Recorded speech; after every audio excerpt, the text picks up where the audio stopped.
మీ పేరు సాయి కదా? అవునండి. ఎవరు మీరు? నా పేరు భువన్ అండి. Nice to meet you. Present మీరు ఖాళీగానే ఉంటున్నానండి. డిగ్రీ ఏమైనా? ఫెయిల్ అండి. ఓకే. ఇవన్నీ ఎందుకు అడుగుతున్నారండి? ఎవరు మీరు? మీ పర్సనల్ డీటెయిల్స్ అన్నీ ఆల్రెడీ నా దగ్గర ఉన్నాయి. కన్ఫర్మేషన్ కోసం అడుగుతున్నాను అంతే. నా డీటెయిల్స్ మొత్తం మీకు ఎలా తెలుసు? మీ మొబైల్ నెంబర్ లాస్ట్ 4 డిజిట్స్ 7862 కదా? ఏంటి మమ్మీ ఎవడీడు? అవును. మీ ఏటీఎం పిన్ అంతా? అసలు ఎవడా నువ్వు? నా ఏటీఎం పిన్ నీకేం పని? 9449గా? ఎవరండి మీరు? అసలు నా యూపీఐ పిన్ ఏటీఎం పిన్ మీకు ఎలా తెలుసు? కంగ్రాట్స్ అండి, మా జాబ్లోకి మిమ్మల్ని తీసుకుంటున్నాం. జాబ్లోకా? నేను ఏ జాబ్కి అప్లై చేయలేదే. మీరు అప్లై చేయలేదేమో కానీ మేమే సెలెక్ట్ చేసాం మిమ్మల్ని. మీరు సెలెక్ట్ చేసుకుంటా నేను ఏమైనా మార్కెట్లో చేపనా రొయ్యినా? అసలు మీ కంపెనీ ఏంటి, జాబ్ ఏంటి, ఏం తెలియకుండా ఎలా జాయిన్ అవుతాం? 24 గంటలు ఇంట్లో ఖాళీగా ఉండే వాళ్ళందరినీ మా కంపెనీ రిక్రూట్మెంట్ చేసుకుని ఒక నెట్వర్క్ లాగా ఫామ్ అవుతుంది. ఇప్పుడు మీ ఏరియాలో మిమ్మల్ని రిక్రూట్ చేసుకున్నట్టు. మేమేం చేయాలి అది చెప్పండి ముందు. చెప్తా. మీరు చేయాల్సిందల్లా మీ ఏరియాలో ఎవరెవరి ఇల్లు ఏ టైంకి ఖాళీగా ఉంటున్నాయి, వాళ్ళు తిరిగి ఏ టైంకి ఇంటికి వస్తారు అనే ఇన్ఫర్మేషన్ మాకు ఇస్తే చాలు. మనుషులు లేకుండా ఖాళీ వెళ్ళతో మీకేంటి పని? అంటే ఇంట్లో ఎవరో లేకుండా తాళం వేసుకుని వర్క్ వెళ్ళడం వల్ల ఆ ఇంటికి సెక్యూరిటీ అనేది ఉండదు. అంటే ఆ ఇళ్ళకి రేపు నుంచి మేము కాపలా కాయాలేంటి? ఇన్ఫర్మేషన్ ఇవ్వడం వరకే మీ పని. ఇంకో టీం ఉంటుంది, వాళ్ళు వచ్చి మీరు ఇన్ఫర్మేషన్ ఇచ్చిన ఇంటికి కన్నం వేస్తారు. ఏంటి మేము ఇన్ఫర్మేషన్ ఇచ్చినంటే కన్నాలు వేస్తారా? కన్నం వేసి మొత్తం మేమే తీసుకుంటాం అనుకోమాక. కన్నం వేసింది అంటూ 10% నీకు, అంటే 20 లక్షలు తీస్తే 2 లక్షలు నీకు. అలా బయటికి ఎక్కడికి వెళ్ళి వర్క్ చేసుకోవాల్సిన అవసరం కూడా లేదు.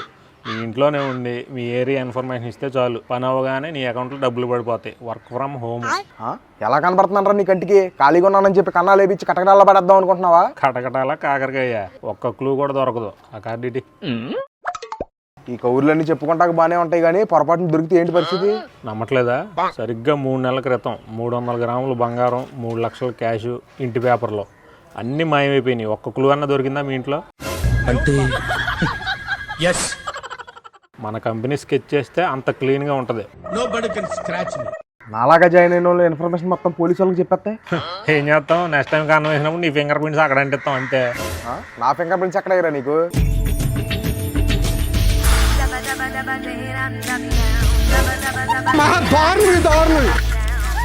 ఇది ఆఫర్ లెటర్. నేనేంట్రా ఇలా దొరికిపోయాను? ఎలాగో ఇంట్లో ఖాళీగానే ఉంటున్నావు కాబట్టి ఇన్ఫర్మేషన్ ఇచ్చి మాకు సహాయం చెయ్యి. డబ్బులు ఇచ్చి నీకు సహాయం చేస్తాం. ఎప్పటికైనా మనిషికి మంచి సహాయం చేసుకోవాలి. సరిపోయారు ఇద్దరును. సాగుతుంది మీకు అలాగా. ఇది వ్యాపారం. భవిష్యత్తు ఏంటో అర్థం కావట్లేదురా. ఏమైందన్నా? ఒక పక్క యుద్ధాలు, ఎల్లినో పుణ్యం అని ఎండలు మండిపోతున్నాయి, వర్షాలు లేవు, భూకంపాలు, ఎటు చూసినా గందరగోళంగా ఉందిరా. నిజమే అన్న, కరువు కాటకాలు కాంపౌండ్ వాళ్ళు బయట కాసి కూర్చున్నట్టు ఉంది పరిస్థితి. చదువుకున్న చదువుకి జాబులు కూడా లేవు. చేసేది ఉందిలే కానీ ఆడు వచ్చాడంటే పెద్ద తలనొప్పరా. వచ్చేసాడు రాడు.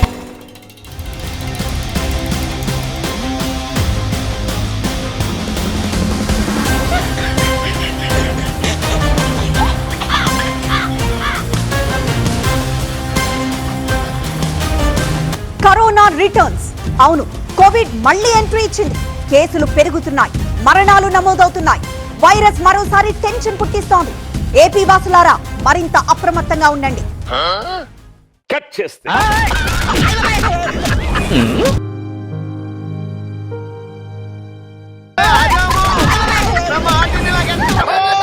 కాకపోతే ఉన్నాయి చాలు అన్నట్టు ఇది ఒకటి మధ్యలో. ఎరా ఇక్కడ మేము వరకు కొడుతుంటే రాకుండా చూస్తాం ఇంటి నుంచి. కరోనా అనగానే కంగారు పట్టకి ఇదేమో 2020 ఏంటి? అది కాదన్న, మా చుట్టాలు చుట్టుపక్కల వాళ్ళు ఆఖరికి మా ఇంట్లో వాళ్ళు కూడా నేను కన్ఫర్మ్ గా ఫెయిల్ అయిపోతాను అనుకున్నారన్న. కరోనా మూలంగానే ఇంటర్ పాస్ అయ్యా.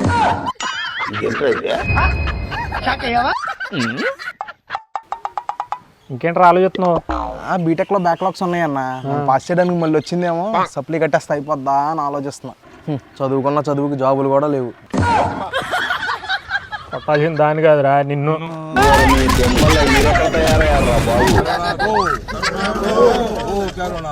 ఆయనింటిగా నేను రాను, నువ్వు వెళ్ళన్నా. రాయ ఏం కాదులే కానీ. ఏం కాదా? పోయినసారి ఏం జరిగిందో మర్చిపోయావా? అయ్యో ఇప్పుడు ఎందుకమ్మా ఇవన్నీ?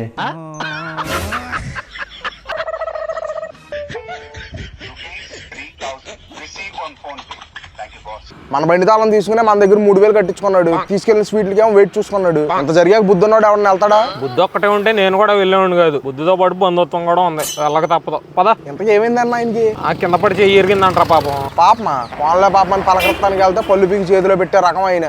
సరే అలా ఏమి ఉండదులేరా. ఎందుకు వచ్చిందన్న ఆయనతో? మనకేమన్నా ఉపయోగం ఉందా అసలు? ఉల్లిపాయ వల్ల ఉపయోగం ఏంటని కన్నీళ్ళు ఎప్పుడైనా క్వశ్చన్ చేసారా? కోసినప్పుడల్లా కంట్లోంచి కర్రట్లా ఇది కూడా అంతే. అర్థం కాల. వచ్చినాక చెప్తాలే కానీ ఫ్రూట్స్ తీసుకుని వెళ్దాం పదా. వద్దన్న బాబు, కిందసారి స్వీట్ బాక్స్ పట్టుకెళ్ళినందుకు 3000 కట్టాల్సి వచ్చింది. ఇప్పుడు ఈ ఫ్రూట్స్ పట్టుకెళ్ళావు అనుకో, పచ్చిగా ఉన్నాయనో, కాయలు పండలేదనో, పుచ్చిపోయినాయనో ఫైన్ వేసినా వేస్తాడు. రే ఖాళీ చేతులు వెళ్తే బాగోదురా. ఆయన పలకరత్తమే ఎక్కువ. మళ్ళీ పళ్ళు పలహారాలు ఎందుకులే, మర్చిపోయామో దొరకలేదని ఏదో చెప్పచ్చులే పద. చూడలేరా జులై సగం అయిపోయింది, ఇంకా వర్షాలు పడతలేదన్న. ఏం వర్షాకాలం రా బాబు, వర్షాకాలం వేసవకాలం అర్థం కావట్లా. అదేగా. ఆడు వచ్చాడంటే పెద్ద తలనొప్పరా. వచ్చేసాడు రాడు. బాగున్నారు అంకుల్? అంటే ఇప్పుడు ఎలా ఉందని. డాక్టర్ గారు ఏమన్నారు అంకుల్? చేతితో పాటు చిన్న మెదడు వరకు వెళ్ళినట్టుంది. అసలు ఎలా జరిగింది అంకుల్? అన్నీ చెప్తాలే కానీ ఎండలో పడిచ్చినట్టున్నారు. కూల్ డ్రింక్ ఏమైనా తాగుతారా? ఎక్కడా పడలేదు అంకుల్, పడకుండానే వచ్చాం.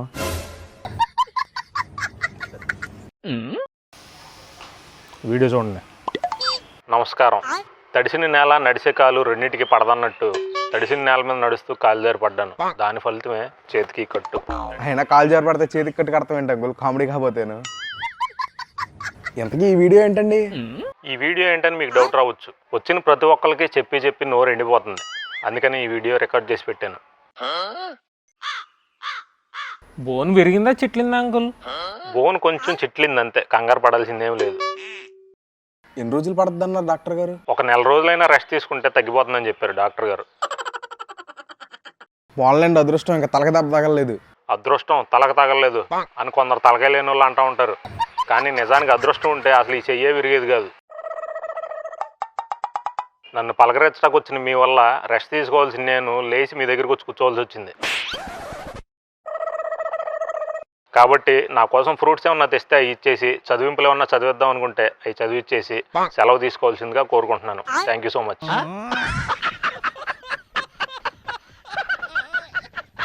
సారీ అంకుల్, ఏమనుకోవద్దు. మంచివేం దొరకలేదు, ఫ్రూట్స్ తీసుకురాలేదు అంకుల్.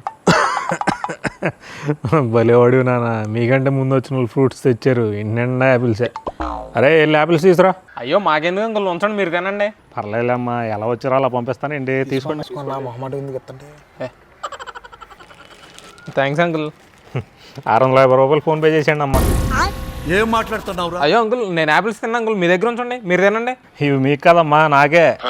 కాలేజీలతో వచ్చారని ఫీల్ అవుతున్నారు కదా, ఈ కొనుక్కుని నాకు ఇచ్చేసి వెళ్ళండి, పర్లేదు. ఏంటి మీ దగ్గర యాపిల్స్ మేము కొని మళ్ళీ మీకు ఇచ్చేయాలి? అలా అయినా 650 ఏంటండి? బయట 450, 500కి వచ్చేస్తండి డజను.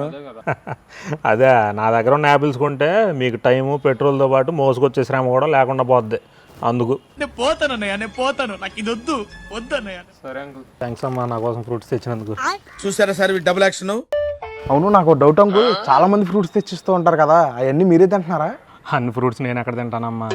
ఏదో నా ఓన్ సహాయంగా ఎక్స్ట్రా ఫ్రూట్స్ అన్ని తీసుకెళ్ళి దగ్గరలో ఓల్డ్ ఏజ్ హోమ్ ఉంది కదా, దాని పక్కన ఫ్రూట్ షాప్లో కొంచెం తక్కువ రేటుగా అమ్మేస్తున్నాను. పరమ దుర్మార్గుడు సార్ వీడు. నేను తక్కువగా అమ్మడం వల్ల ఆ ఫ్రూట్ షాప్ కూడా ఎంతో కొంత మిగులుతాయిగా.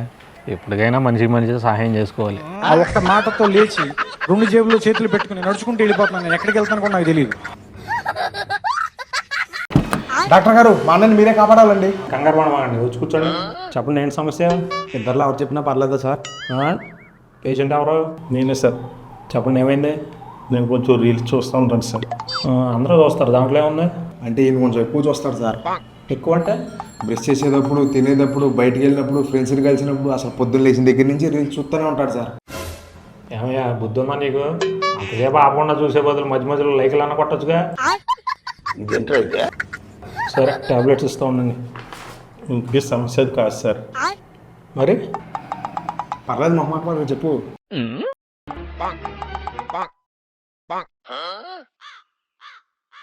నా వేలు నా మాట వినట్లేదు సార్. ఏం మాట్లాడుతున్నావురా? రీల్స్ చూసి చూసి అలవాటు అయిపోయి ఫోన్ చేతిలో ఉన్నా లేకపోయినా ఏళ్ళగా ఆడుతూనే ఉంటుంది సార్. పెద్ద సమస్య వచ్చి పడిందే. ఎంత ట్రై చేసినా నా ఏళ్ళు నా కంట్రోల్లో ఉండట్లేదు సార్. నువ్వేనే మొబైల్ కంట్రోల్లో ఉంటున్నావు, ఇంకా నీ ఏళ్ళు నీ కంట్రోల్లో ఎందుకు ఉంటుంది? 4 రోజుల నుంచి చేతికి మొబైల్ అవ్వట్లేదు సార్, అందుకని ఇలా మారం చేస్తుంది. మారం చేయట కదా, మనం 3 ఏళ్ళ చిన్నపిల్ల అనుకుంటున్నామేంటి? అంటే అది దీనికి సొల్యూషన్ ఒకటే. ఏ మొబైల్ యూజ్ చేస్తున్నారు ఇప్పుడు? కొంచెం బయటికి వెళ్ళి బఠానీలు తీసుకొస్తారా? బఠానీలే? సరే అండి. ఇలా అయితే కష్టం అండి. రేపు నుంచి మీరు టచ్ ఫోన్లు కాకుండా ఏమన్నా కీప్యాడ్ ఫోన్లు వాడటానికి ట్రై చేయండి.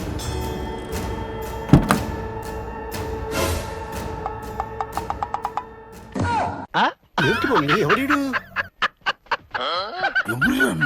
ఇంత టాలెంటెడ్ ఉన్నావు? ఇదేంటండి ఏళ్ళు తీస్తారు ఆయన కన్నా చెప్పారా? చెప్తలే కానీ ఆ బటన్లు ఏంటి?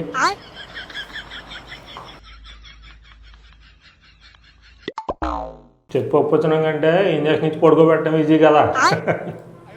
నేనేంట్రా ఇలా దొరికిపోయాను? మొత్తం అల్లని అని చెప్పట్టుద్ది. ఆల్రెడీ ఇంజక్షన్ ఇచ్చి ఈ బాడీ లాగాలి. నీళ్ళు కొట్టమంటారా? అవసరంలా.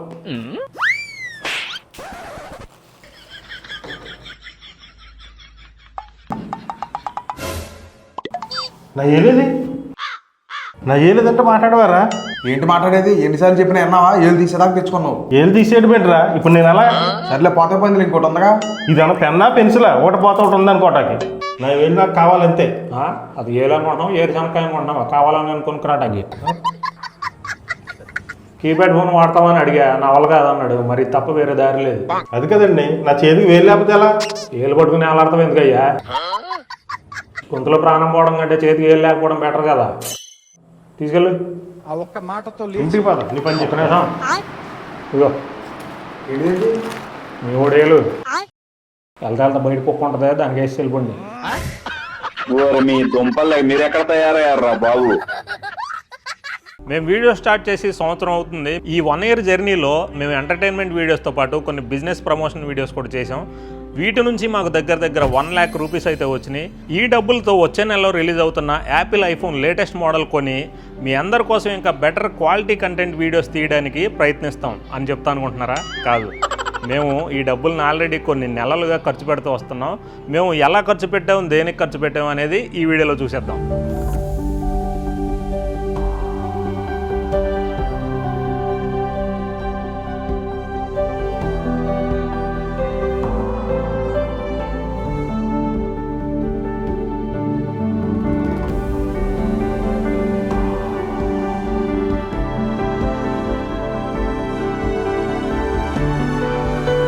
జీవితంలో మంచి పొజిషన్లో ఉండాలంటే చదువే పునాది. కాబట్టి స్లమ్ ఏరియాలో ఉంటూ చదువుకి దూరమైన 2 ఆడపిల్లలకి సంవత్సరం పాటు ఎడ్యుకేషన్ స్పాన్సర్ చేస్తున్నాం. అంటే వాళ్ళ చదువుకు కావాల్సిన పెన్నులు, పెన్సిళ్ళు, బుక్స్, స్టడీ మెటీరియల్తో పాటు వాళ్ళ ట్యూషన్ ఫీజు కూడా ఇందులో కవర్ అవుతుంది. అలాగే పాలకొల్లో ఉన్న రాహుల్ సోషల్ సర్వీస్ సొసైటీకి సంబంధించిన ఓల్డేజ్ హోమ్లో 25 మంది వృద్ధులు ఉంటున్నారు. వాళ్ళు పిండి రుబ్బుకోవడానికి గ్రైండర్ లేక ఇబ్బంది పడుతుంటే మా టీం అంతా వెళ్ళి ఒక గ్రైండర్ డొనేట్ చేసాం. అన్నీ మా టీం పేరు మీదే కాదు, మమ్మల్ని ఇంతలా ఎంకరేజ్ చేసి సపోర్ట్ చేస్తున్న మీరు, మీ ఫ్యామిలీస్ అందరూ బాగుండాలని మీ పేరు మీద కూడా వైజాగ్లో ఉన్న చిల్డ్రన్ గ్రోత్ చారిటబుల్ ట్రస్ట్లో తల్లిదండ్రులు చనిపోయి కొందరు, పేదరికంతో రోడ్డు మీద వదిలి వెళ్ళిపోయిన కొందరు, ఇలా రకరకాల కారణాలతో అనాథలుగా ఉంటున్న చిన్నపిల్లలకి ఫుడ్ డొనేట్ చేశాం. ఇవే కాకుండా మా టీం అందరం మచిలీపట్నం వెళ్ళి ఒక 20 రకాల నిత్యావసర వంట సరుకులు కొని 10 కుటుంబాలకి 4 రోజులు వచ్చేలాగా ఒక కిట్ ప్యాక్ చేసి బంటుమిల్లులో చిన్న చిన్న గుడిసెల్లో గుడారాల్లో ఉంటున్న కొన్ని పేద కుటుంబాలకి, ఒంటరిగా ఉంటున్న వృద్ధులకి డొనేట్ చేశాం.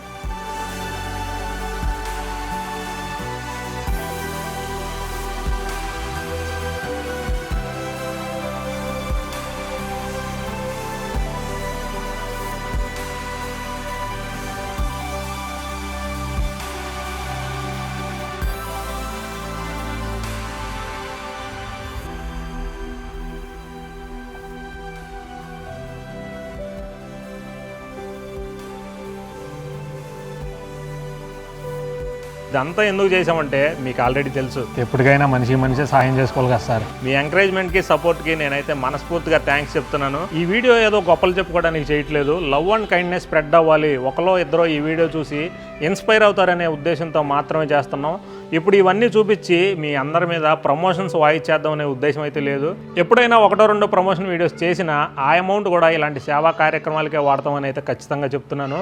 మరొక మంచి వీడియోతో మళ్ళీ కలుద్దాం. Thank you so much.